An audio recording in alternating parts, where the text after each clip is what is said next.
वहां से कांग्रेस को निकाला, अब तक वापस नहीं आई। 60 साल हो गए, घुसने नहीं देते। ये पश्चिम बंगाल देखिए, त्रिपुरा देखिए, वहां के लोगों ने 50 साल हो गए कांग्रेस को हटाया। 50 साल पहले 50 साल में पैर नहीं रखने दिया उनको। उत्तर प्रदेश, बिहार और गुजरात के लोगों ने कांग्रेस को करीब करीब 40 साल से सत्ता के बाहर करके रखा हुआ है। कितना गुस्सा होगा आप अंदाज कीजिए। उड़ीसा के लोगों ने भी कांग्रेस को करीब करीब 30 साल से सरकार में आने से रोक रखा है। नागालैंड में भी कांग्रेस करीब करीब 25 साल से लगातार चुनाव हार रही है। आज दिल्ली, पश्चिम बंगाल, आंध्र प्रदेश, नागालैंड, सिक्किम, कई ऐसे राज्य हैं जहां कांग्रेस का एक भी विधायक नहीं है। भाइयों बहनों, कांग्रेस का आधार आज भी परिवारवाद ही है। ऐसी कांग्रेस पार्टी हिमाचल के लोगों की अपेक्षाओं को, आकांक्षाओं को कभी पूरा नहीं कर सकती। आपने 5 साल पहले कांग्रेस की विदाई कर दी थी, अब उसे लौटने नहीं देना है। घुसने मत दीजिए। आज मुझे ये देखकर खुशी है कि हिमाचल के लोगों को भी ये भली भांति समझ आ गया है कि 5 साल बाद हर बार सरकार बदलने की परंपरा, इस परंपरा ने सबसे ज्यादा किसी का नुकसान किया है तो राज्य का नुकसान किया है। राज्य के नौजवानों के सपनों को कुचल दिया है। कांग्रेस जैसे ये दल जब सरकार में होते हैं तो सोचते हैं कि 5 साल बाद सरकार तो बननी नहीं है, 5 साल के बाद बदल होने ही वाला है, तो फिर काम करने की क्या जरूरत है, मौज करो। यही करते रहते हैं ना। और इसलिए उनका अपना पूरा ध्यान 5 साल में जितना इकट्ठा कर सके, जितना माल लुटाई कर सके, तिजोरी भर सके, काली कमाई कर सके, उसी में लगा रहता है। ये जो राजनीतिक परिपाटी थी, इसको पूरे देश में बदलने का बीड़ा भाजपा ने उठाया है, देश के लोगों के आशीर्वाद से उठाया है। हम ऐसी राजनीतिक परंपरा बनाना चाहते हैं कि हम सरकार में ऐसा काम करें कि वोटर हमें बार बार अवसर दें। इसलिए हम विकास के लिए, देश के लिए हर जगह, हर स्तर पर काम कर रहे हैं। साथियों, जब सरकार में निरंतरता होती है, सरकार वापस आती है, तो लोगों को भी सरकार से हिसाब मांगने का मौका मिलता है। अगर आपने मुझे 2019 में न बिठाया होता तो आप मेरे से हिसाब मांग सकते थे क्या? नहीं मांग सकते थे, कोई और सरकार आ जाती। लेकिन आपने मुझे दोबारा बिठाया 19 में, तो आप मुझे पूछ सकते, मोदी जी वो क्या हुआ, मोदी जी उसका कब करोगे? और मोदी जी को भी लगेगा भाई मुझे करना पड़ेगा। ये जनता जनार्दन का दबाव बहुत काम करता है। अब आप सोचिए, कोरोना के समय कितनी मुश्किलें आई। हम भी यही सोच सकते थे कि भी 5 साल के बाद तो सरकार बदलने वाली है, हिमाचल का तो रिवाज है, कोरोना आया है वैसे चला जाएगा, हम भी सोच सकते थे। लेकिन हमने वो नहीं सोचा। पहले भी हिमाचल के लोगों को मालूम है, कोई भी वैक्सीन वगैरह आती थी, आखिर में सारे देश का काम हो जाए तब जाके हिमाचल की बारी आती थी। भाइयों बहनों, हमने तय किया जब हमें सेवा भाव से काम किया, हमने इस सोच को हमारे आसपास फटकने भी नहीं दिया।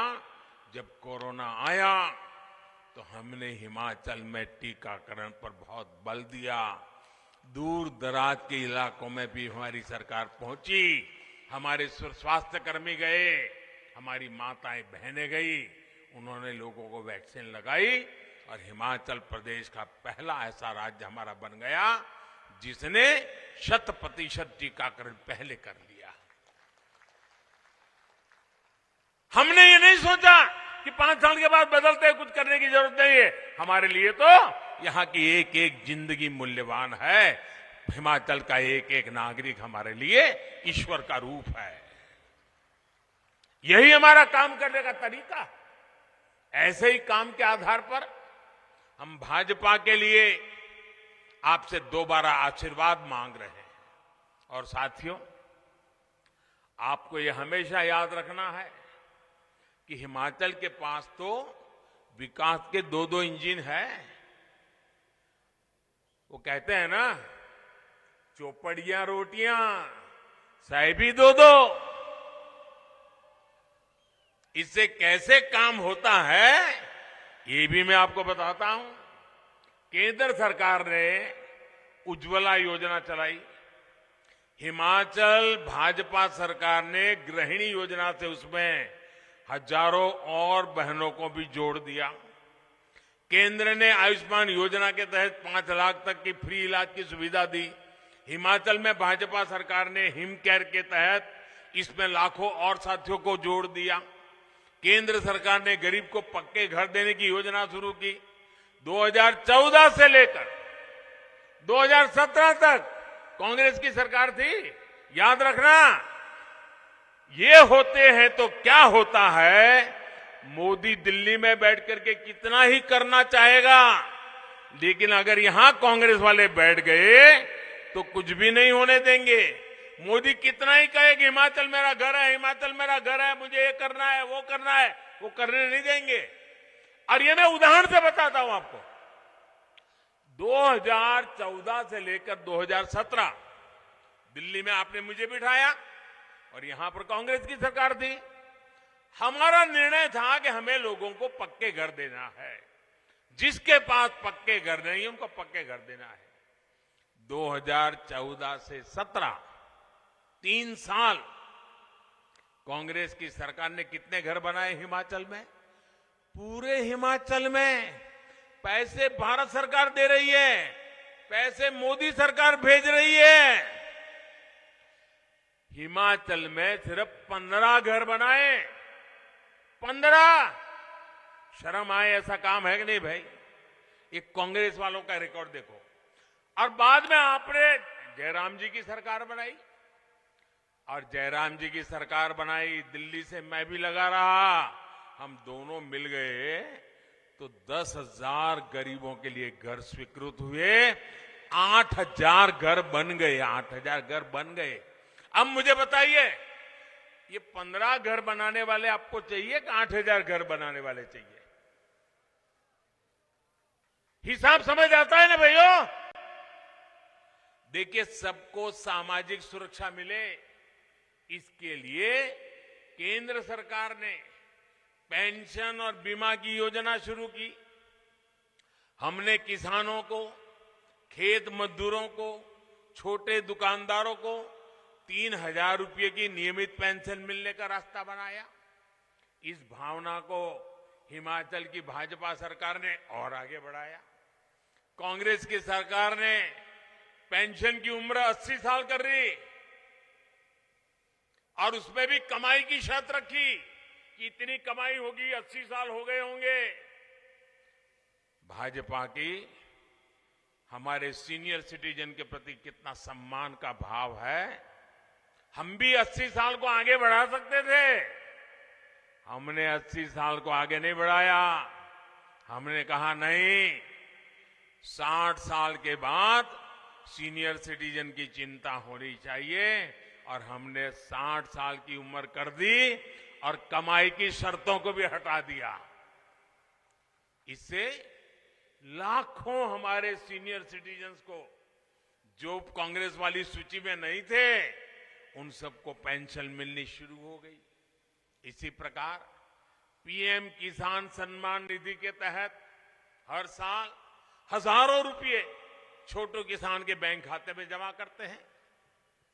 अब हिमाचल भाजपा ने कहा है कि 8 दिसंबर के बाद जब फिर नई सरकार बनेगी तो इसमें 3,000 रुपए हिमाचल सरकार भी और बढ़ा देगी। ये होता है विकास का डबल इंजन। साथियों, कांग्रेस ने अपने राज में कैसे हिमाचल को धोखा दिया है, मैं इसका एक और उदाहरण आपको देना चाहता हूं। जब केंद्र और हिमाचल में कांग्रेस की सरकार थी, वहां भी कांग्रेस, यहां भी कांग्रेस, तो उन्होंने क्या किया? कांग्रेस ने तय किया कि हिमाचल को जो विकास के प्रोजेक्ट मिलते हैं उसमें 100 में से 40 रुपये हिमाचल की जनता को देने ही होंगे। अगर 40 रुपया हिमाचल की जनता नहीं देगी तो दिल्ली 60 रुपये भी नहीं देगी। काम लटकेगा, अटकेगा, भटकेगा। अब हिमाचल जैसा छोटा राज्य हर चीज में 40 रुपया कहां से लाएगा? यहां के हमारे पहाड़ी लोग, भले भोले लोग, ईमानदारी से जीने वाले लोग, ये 40 रुपये कहां से लगाएंगे? सरकार की तिजोरी में पैसा आएगा कहां से? नतीजा ये हुआ कि हिमाचल में विकास की सारी योजनाएं ठप हो गई। जब आपने मुझे दिल्ली भेजा, मुझे जिम्मेवारी दी, मैं तो हिमाचल से बहुत परिचित था। यहां क्या करेंगे तो हिमाचल का भला होगा, हम क्या करेंगे तो हिमाचल के नौजवानों का भाग्य सुरक्षित होगा, ये मैं तो भली बात ही जानता था। हमने क्या कर दिया? हमने कहा भाई मैं हिमाचल को जानता हूं, ये 40 रुपये वाला निकालो। अब 90 रुपया भारत सरकार देगी, सिर्फ 10 रुपया टोकन हिमाचल को देना होगा। ये डबल इंजन की सरकार करती है भाई, तब हिमाचल आगे बढ़ता है। आज देखिए 5,000 करोड़, 10,000 करोड़, 20,000 करोड़ रुपए ऐसे बड़े बड़े प्रोजेक्ट हिमाचल को मिल रहे हैं। लगभग 50,000 करोड़ रुपए के तो सिर्फ नेशनल हाईवे से जुड़े प्रोजेक्ट आज हिमाचल को चल रहे हैं। आज पूरे हिमाचल में 4 लेन नेशनल हाईवे पर काम चल रहा है।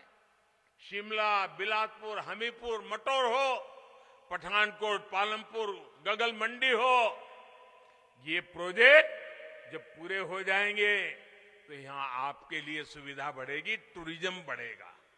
भाइयों और बहनों, आज जब हम आने वाले 25 साल में विकसित भारत के निर्माण की बात करते हैं तो उसमें हिमाचल के युवाओं की भी बड़ी भूमिका है। इसलिए हमारी डबल इंजन की सरकार युवाओं के लिए लगातार नए मौके बना रही है। अभी केंद्र सरकार ने 10 लाख नौकरी देने का अभियान चला रखा है। जैसे ही यहां भाजपा की सरकार बनेगी, हिमाचल में भी रोजगार मेलों का अभियान तेज किया जाएगा। साथियों, हिमाचल का औद्योगिक विकास भी यहां रोजगार के नए अवसर बना रहा है। आप भी देख रहे हैं कि अब bulk drug park, medical device park Himachal को मिल रहे हैं। हिमाचल देश के उन 3-4 राज्यों में से हैं जहां ये उद्योग लग रहे हैं। चुनाव मतलब News 24।